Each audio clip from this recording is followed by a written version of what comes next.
ప్రార్థన ప్రార్థన చేసుకొని సాయంకాల సమయంలో దేవుని యొక్క వాక్యాన్ని విందాం. దయచేసి ప్రతి ఒక్కరూ ప్రార్థన చేస్తున్నాం. ప్రార్థన మహాగరుడా, ప్రార్థన గట్టిగా. పరిశుద్ధుడా, నీతిమంతుడా, ప్రేమ స్వరూపి, నీకు స్తోత్రం స్తోత్రం స్తోత్రం స్తోత్రం స్తోత్రం స్వామి. యేసయ్యా, ఈ సాయంకాల సమయంలో ఆదివారం ఈ సమయంలో మేము చిన్నమందగా కూడి ప్రభా నాయన, ఈ కూడికలో మీరు తోడుగా ఉండండి ప్రభా. ప్రార్థన ద్వారా, వాక్యం ద్వారా, పాటల ద్వారా మీరు మహిమ పొందండి. యేసయ్యా నీ నామంకి మాత్రం మహిమ రావాలి. యేసయ్యా నాయన, నీకు స్తోత్రం. నీవే మహిమ చెందవలసిన దేవుడు ప్రభా నాయన. పాటల ద్వారా మీరు మహిమ పొందండి. మా గొంతు ముట్టండి, స్వరాలు ముట్టండి ప్రభా నాయన. నిన్ను ఘనత, మహిమ, ప్రభావాన్ని మీరే పొందుకోమని యేసునామం నడుచున్నాం తండ్రి. ఆమె. సాయంకాల సమయంలో మనం పాటలు పాడుతూ ప్రభువుని గౌరవిద్దాం. పాడు వినీత.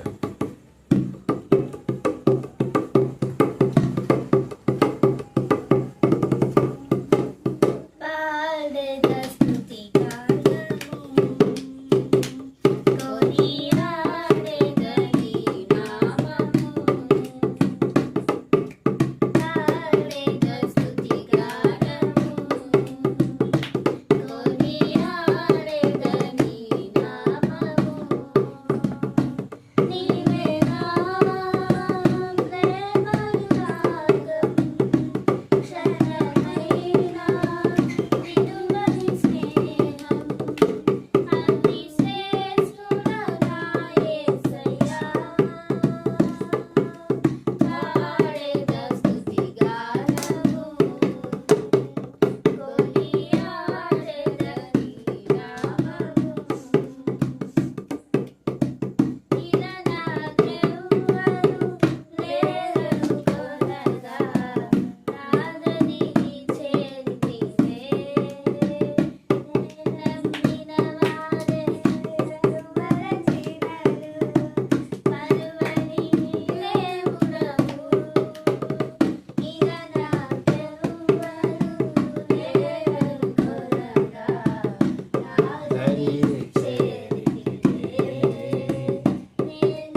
పాడండి.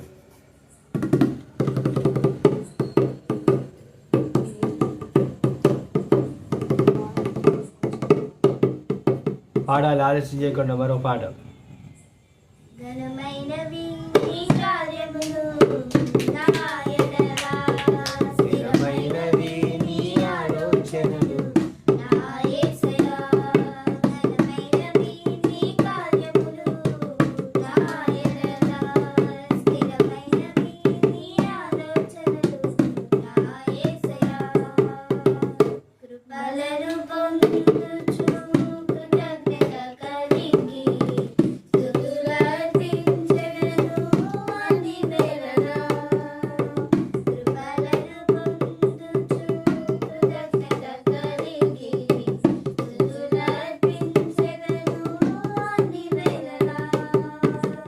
అనుదినము నీ అనుగ్రహమే ఆయుష్కాలము నీ వరమే. అనుదినము నీ అనుగ్రహమే ఆయుష్కాలము నీ వరమే. ఘనమైనవి నీ కార్యములు నా ఎడల, స్థిరమైనవి నీ ఆలోచనలు నా యేసయ్యా. ఏ తెగులు సమీపించనీయక, ఏ కీడైన దరిచేరనీయక, ఆపదలన్నీ తొలగే వరకు, ఆత్మలో నెమ్మది కలిగే వరకు. ఏ తెగులు సమీపించనీయక, ఏ కీడైన దరి చేరనీయక, ఆపదలన్నీ తొలగే వరకు, ఆత్మలో నెమ్మది కలిగే వరకు. నా భారము మోసి బాసటగా నిలచి ఆదరించితివి. ఈ స్తుతి మహిమలు నీకే చెల్లించెదను జీవితాంతము. ఘనమైనవి నీ కార్యములు నా ఎడల, స్థిరమైనవి నీ ఆలోచనలు నా యేసయ్యా. నాకు ఎత్తైన కోటము నీవే, నన్ను కాపాడు కేడము నీవే, ఆశ్రయమైన గండము నీవే, శాశ్వత కృపకాధారము నీవే. నాకు ఎత్తైన కోటము నీవే, నన్ను కాపాడు కేడము నీవే, ఆశ్రయమైన గండము నీవే, శాశ్వత కృపకాధారము నీవే. నా ప్రదక్షిణమున నీవు దీవెనగా మార్చి నడిపించుచున్నావు. స్తుతి మహిమలు నీకే చెల్లించెదను జీవితాంతము. ఘనమైనవి నీ కార్యములు నా ఎడల, స్థిరమైనవి నీ ఆలోచనలు నా యేసయ్యా. పాడండి, మరొక పాట పాడు, నువ్వు పాడు. ఒకసారి స్థిరంగా కూర్చో.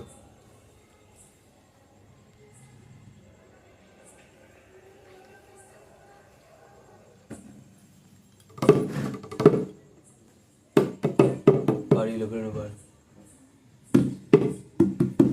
ప్రేమమయా యేసు ప్రభువా, నిన్నే స్తుతింతును ప్రభువా, నిన్నే స్తుతింతును ప్రభువా. అనుదినము అనుక్షణము నిన్నే స్తుతింతును ప్రభువా, నిన్నే స్తుతింతును ప్రభువా. ఏ యోగ్యత లేని నన్ను నీవు ప్రేమించితివి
పాడు పాడు ముసుకేసుకోను.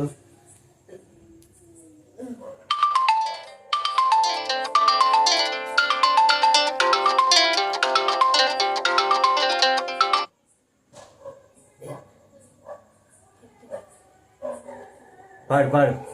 సద్గుణశీలుడా నీవే పూజుడవు స్తుతి ఆరాధనకు నీవే యోగ్యుడవు సత్య జ్ఞానముతో శాశ్వత కృపనిచ్చి నీ ప్రేమస్యము నాకిచ్చితివి యేసయ్యా నీ సంకల్పమే ఇది నాపై నీకున్న అనురాగమే యేసయ్యా నీ సంకల్పమే యేసయ్యా ఇది నాపై నీకున్న అనురాగమే సద్గుణశీలుడా నీవే పూజుడవు స్తుతి ఆరాధనకు నీవే.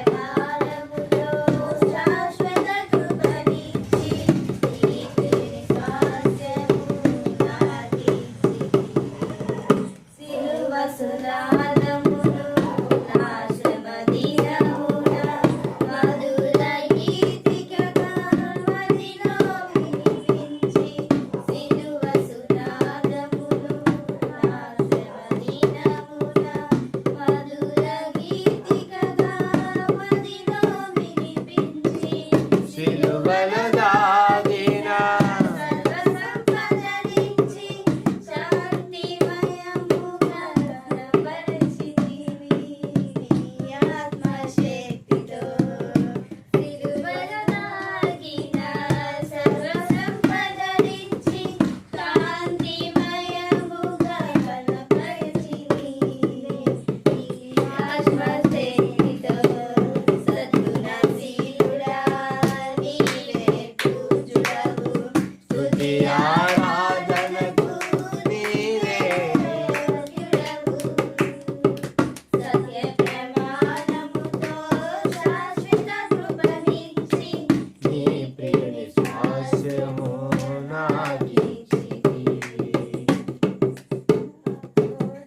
నా తోడు నీడవై మరపురాని గొప్ప కార్యములు నాకై చేసి నా తోడు నీడవై మరపురాని గొప్ప కార్యములు నాకై చేసి చీకటి దాచిన వేకువగా మార్చి బలమైన జనముగా నిర్మించితివి చీకటి దాచిన వేకువగా మార్చి బలమైన జనముగా నిర్మించితివి సద్గుణశీలుడా నీవే పూజుడవు స్తుతి ఆరాధనకు నీవే యోగ్యుడవు సత్య ప్రణామముతో శాశ్వత కృపనిచ్చి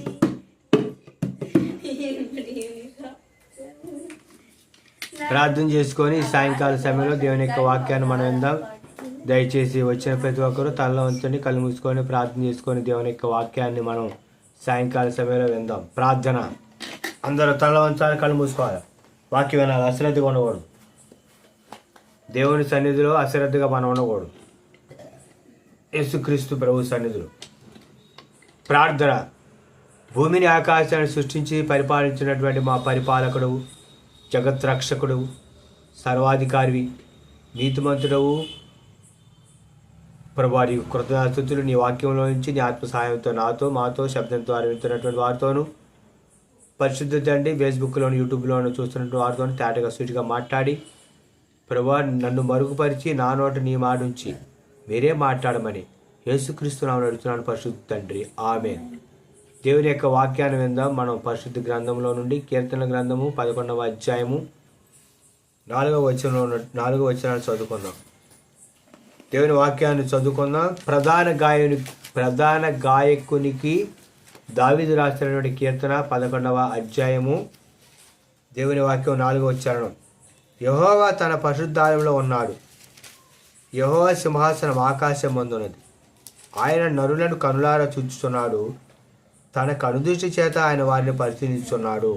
457 పేజీ కీర్తన గ్రంథము 11వ అధ్యాయము 4వ చరణం. చదవనటువంటి లేఖన భాగంలో నుండి దావీదు గారి ద్వారా దేవుడు మాట్లాడుతున్నటువంటి ఈ కీర్తనలో దేవుడు ఎక్కడున్నాడు, దేవుడు చేస్తున్నటువంటి పని ఏంటి అనేది దావీదు గారి ద్వారా దేవుడు తెలియజేశారు. మనం ఆరాధించినటువంటి దేవుడు ఆయన సింహాసనం ఆకాశంలో ఉన్నది. అందుకని దేవుడు అన్నాడు, నా సింహాసనము ఆకాశము, నా సింహాసనము, భూమి నా పాదపీఠం. ఆయన సింహాసనం ఆకాశము ముందుంది. ఆయన నరులను కనులారా చూచుతున్నాడు. ఎవరు ఎక్కడ ఏమి చేస్తున్నారు, ఏ సందర్భంలో ఏం చేస్తున్నారు దేవుడు చూస్తున్నాడు, దేవుడు వింటున్నాడు. ఆయన నరులను కనులారా చూచుతున్నాడు. తన కనుదృష్టి చేత వారిని పరిశీలించుతున్నాడు. ఈ రాత్రి లేఖన భాగంలో నుంచి మనం నేర్చుకోవాల్సినటువంటి సందర్భం ఏంటంటే దేవుడు ఎవరు, దేవుడు ఎవరు, దేవుడు ఎవరు అంటే పరిశీలించేటటువంటి వాడు. యేసు ఎవరు అనేటటువంటి అంశంలో గడిచినటువంటి కాలంలో దాదాపు 18 వర్తమానాలు ప్రకటన జరిగింది పరిశుద్ధాత్మ దేవుని యొక్క సహాయంతో లేఖనంలో నుండి. ఈ రాత్రి యేసు ఎవరంటే పరిశీలించేటటువంటి వాడు. ఆయన పరిశీలకుడు, పరిశీలించేటటువంటి వాడు యేసు. మరి దేవుడు ఎవరెవరిని ఎప్పుడు పరిశీలించాడు? దేవుని యొక్క వాక్యంలో నుంచి మనం చూస్తే దేవుడు మొట్టమొదటిగా యోబును పరిశీలించాడండి. దేవుడు పరిశీలించాడు. యోబును దేవుడు పరీక్షించాడు. యోబు తన ఆస్తి కోల్పోయాడు, తన పిల్లలను కోల్పోయాడు, సర్వస్వాన్ని కోల్పోయి శరీరంలో కూడా, యోబు యొక్క శరీరం కూడా మరి అది ఆ యొక్క శరీరం కూడా కుళ్ళిపోయింది. ఆ యొక్క మరి ఆయన కొండ పెంకుతో దాన్ని ఆయన గోక్కుంటూ ఉన్నాడు. అయినా కూడా యోబు దేవుడు దూషించలేదు. దేవుడు యోబుని పరిశీలించాడు. ఆయన బాధపడతా కూడా ఆ పరీక్షలో యోబు విజయాన్ని సాధించాడు. యోబు గురించి దేవుడు చెప్పినటువంటి సాక్ష్యం ఏంటంటే పరిశుద్ధ గ్రంథంలో మంచి యోబు యథార్థవంతుడు, న్యాయవంతుడు, దేవునియందు భయభక్తి కలిగిన వాడు. ఆ తరంలో యోబు లాంటి వ్యక్తి ఆ తరంలో ఊజు దేశంలోనూ ఆ తరంలో వారంలోనూ లేడు అని చెప్పి యోబు గురించి దేవుడు అపవాది ముందు సాక్ష్యం చెప్తాడు. నా సేవకుడైన యోబు సంగతులు ఆలోచించావా? అతను యథార్థవంతుడు, న్యాయవంతుడే కాదు, నా యందు భయభక్తి కలిగి ఉన్నాడు, చెడుతనాన్ని విసర్జించిన వాడు, అతని వంటి వాడు లేడు అని సగర్వంగా అపవాది ముందు దేవుడు ధైర్యంగా చెప్పగలిగాడండి. మరి యోబుని దేవుడు పరిశీలించాడు. యోబు కష్టకాలంలో దేవుడు దూషించలేదు. ఆ శ్రమను, ఆ బాధను భరించాడు. యోబుని పరిశీలించాడు దేవుడు. అసలు యోబు నన్ను దూషిస్తాడా లేదా అని. అపవాది ఏమన్నాడు తెలుసా?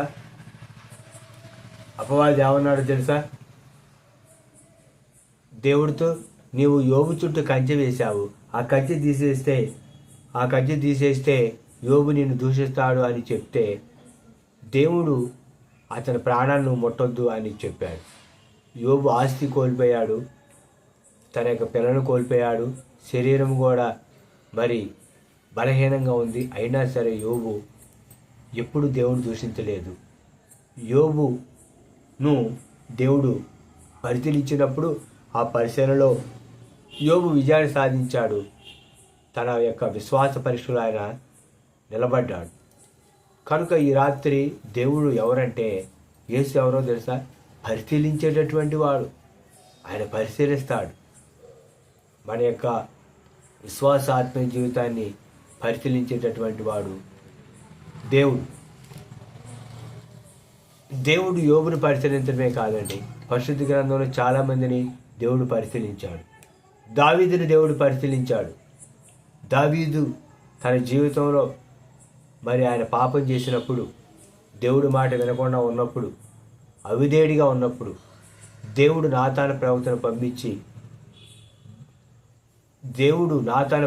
పంపించి దావీదు గారిని గద్దించినప్పుడు ఆ గద్దింపుకు దావీదు లోబడ్డాడు.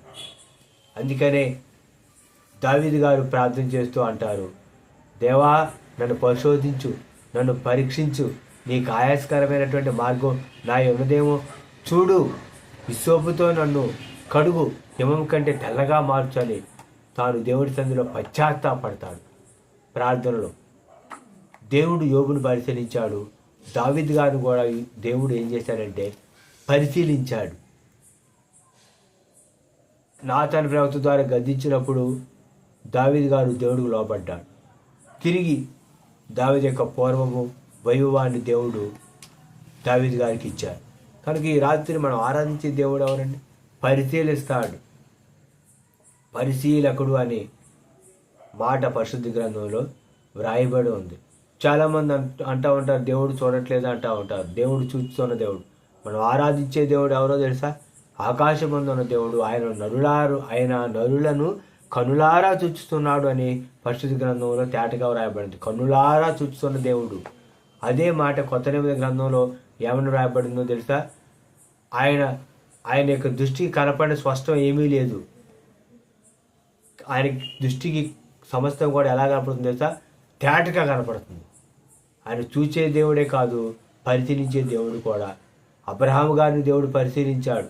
తన యొక్క విశ్వాసాన్ని పరిశీలించినప్పుడు ఆ విశ్వాస పరీక్షలో అబ్రహాం గారు విజయాన్ని సాధించాడు. దేవుడు తన కుమారుడైనటువంటి ఇస్సాకును బలిమ్మని చెప్పినప్పుడు దేవుడు మాటకు లోబడి దేవుని యొక్క వాక్యంలో మనం చూస్తే ఆదికాండం 22 అధ్యాయం 1వ వచనంలో ఆ సంగతులు అయిన తర్వాత దేవుడు అబ్రహామును పరిశోధించునని వాక్యంలో రాయబడి ఉంది.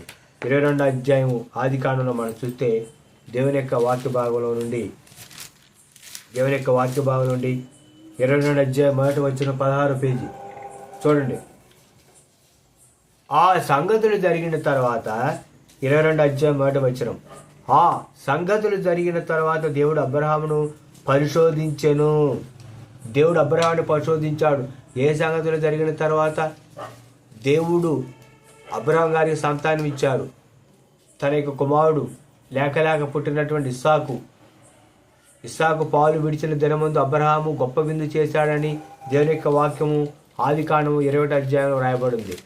ఆ సంగతులన్నీ జరిగిన తర్వాత దేవుడు అబ్రహామును పరిశోధించి నీకు పుట్టిన ఒకగానొక కుమారుడు నాకు బలిమని చెప్పినప్పుడు ఆయన మాటకు లోబడి దేవుడికి బలి ఇవ్వడానికి ఆ యొక్క మోరియా దేశంలోనికి వెళ్ళి అక్కడ దేవుడు చెప్పినటువంటి పర్వతాల్లో దాని మీద తన కుమారుడైనటువంటి ఇస్సాకును బలి ఇవ్వడానికి సిద్ధపడినప్పుడు ఆ యొక్క విశ్వాస పరీక్షల్లో ఆ పరిశీలనలో అబ్రహాం గారు మరి విజయం సాధించారు. అబ్రహాం గారి యొక్క విశ్వాసం అది గొప్పగా ఉంది. దేవుడు అబ్రహామును పరిశీలించాడు, యోబును పరిశీలించాడు, దావీదు గారిని కూడా దేవుడు పరిశీలించాడు. మనం ఆరాధించున్న దేవుడు ఎవరో తెలుసా? నిన్ను పరిశీలిస్తాడు, నీ భక్తిని చూస్తాడు, నీ జీవితాన్ని ఆయన చూచి పరిశీలించేటటువంటి దేవుడు. కనుక ఈ రాత్రి దేవుడు వాక్యం ద్వారా నీతో మాట్లాడుతున్నాడు. ఎలా ఉంది నీ జీవితం? దేవుడు మనం చూస్తే బెల్షాదుని కూడా పరిశీలించాడు. దానియేలు గ్రంథము, దేవుని యొక్క వాక్యంలో మనం చూస్తే దానియేలు గ్రంథము చూడండి. దేవుని వాక్యం దానియేలు గ్రంథంలో మనం చూస్తే దానియేలు గ్రంథంలో ఉన్నటువంటి దేవుని యొక్క వాక్యాన్ని మనం చూద్దాం. ఈ యొక్క సమయంలో పరిశుద్ధ గ్రంథంలో నుండి దానియేలు గ్రంథము, దేవుని యొక్క వాక్యం, బెల్షాదురు 24వ వచనం దేవుని యొక్క వాక్యంలో రాయబడి ఉంది. కావున ఆయన ఎదుటి నుండి ఈ అరచేయి వచ్చి ఈ వ్రాతను రాసినది ఏమనగా మెనే టెకెల్ ఉపారిసిస్. ఈ వాక్య భాగం ఏమనగా మెనే అనగా దేవుడు నీ ప్రభుత్వ విషయంలో లెక్క చూచి దాన్ని ముగించను. టెకెల్ అనగా ఆయన త్రాసులో తూచుగా నువ్వు తక్కువవాడు కనబడితివి. పెరెస్ అనగా నీ రాజ్యం నీ యుద్ధ నుండి విభాగింపబడి మాదీయులకును పార్సీకులు ఇయ్యబడును. బెల్షాజరుని దేవుడు చూచాడండి. బెల్షాజరు చూసి పరిశీలించాడు. పాపాన్ని దేవుడు చూస్తున్నాడు. జాగ్రత్త, దేవుడు పరిశీలిస్తాడు.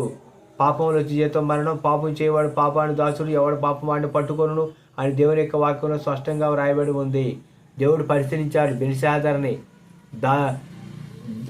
నెబుకద్నెజరు మనవడైనటువంటి బెల్షాజరుని దేవుడు పరిశీలించినప్పుడు యెరూషలేము పట్టణంలో దేవాలయంలో ఉన్నటువంటి బంగారు పాత్రలలో ఆయన తన యొక్క తండ్రి అని వ్రాయబడింది, కానీ వాస్తవానికి మనవోడు బెల్షాజరు.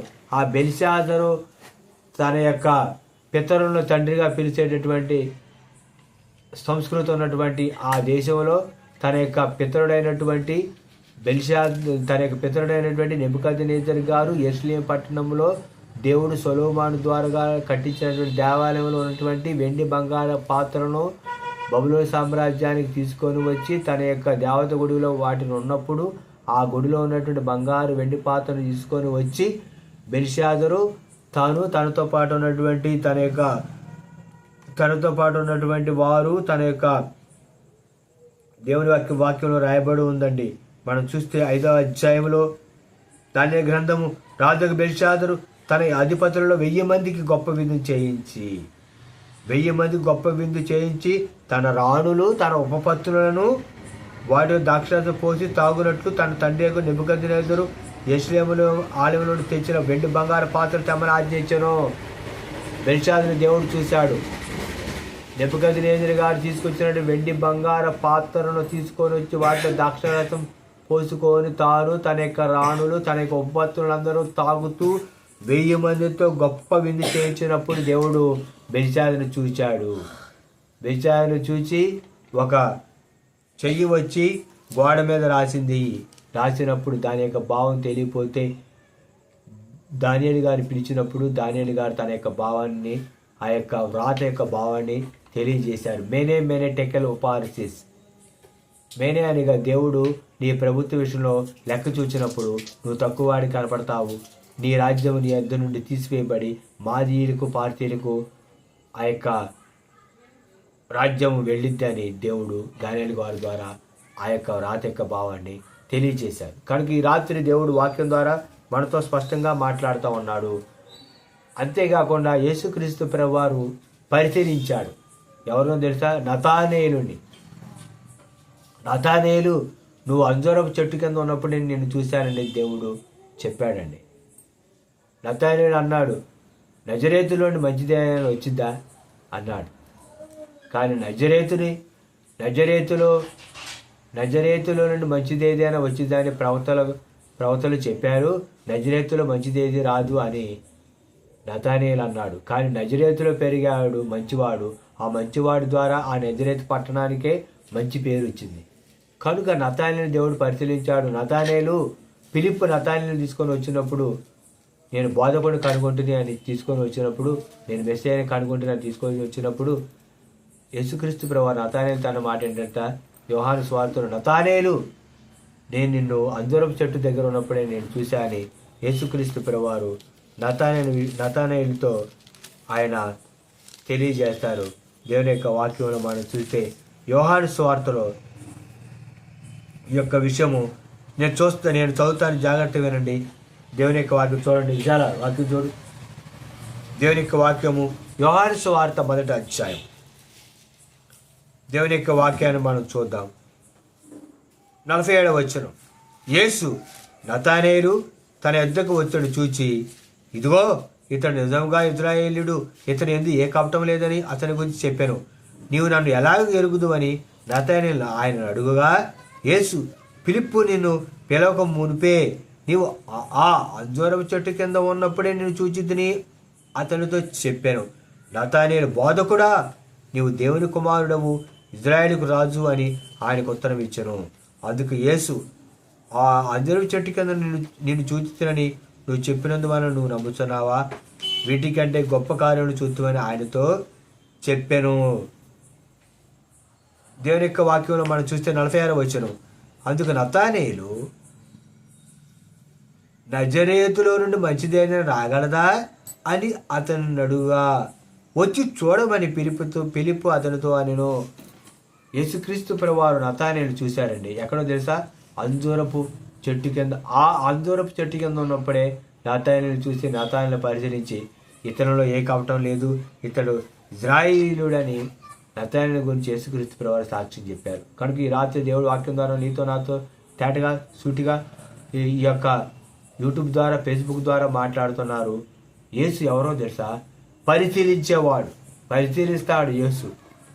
కనుక నీ పాపాలు నీవు దేవుని యొక్క సన్నిధిలో ఒప్పుకొని పశ్చాత్తాపడి యేసుక్రీస్తు రక్తంలో పాపాలు కడుక్కొని విశ్వాసం ద్వారా నీవు కడగబడి నీటి ద్వారా బాప్తిసం తీసుకో, రక్షించబడు. ఎందుకో తెలుసా? దేవుడు నేను పరిశీలించేటటువంటి దేవుడు. కనుక దేవుడు పరిశీలిస్తాడు, నన్ను గమనిస్తున్నాడు, నన్ను చూస్తున్నాడు అనేటటువంటి సత్యాన్ని గ్రహించు. ఈ రాత్రి దేవుడు వాక్యం ద్వారా నీటి మాట్లాడుతున్నాడు.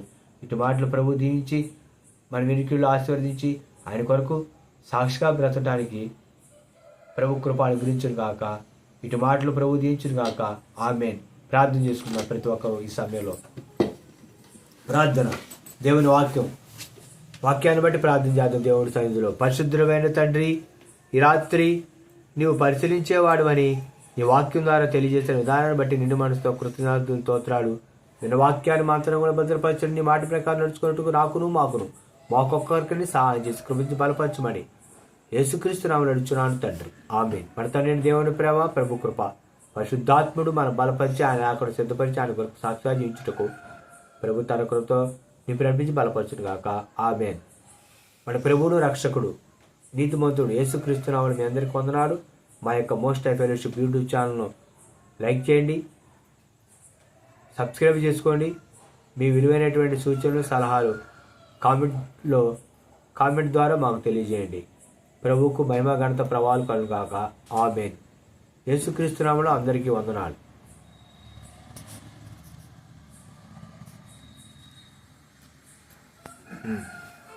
ఇడ్లీ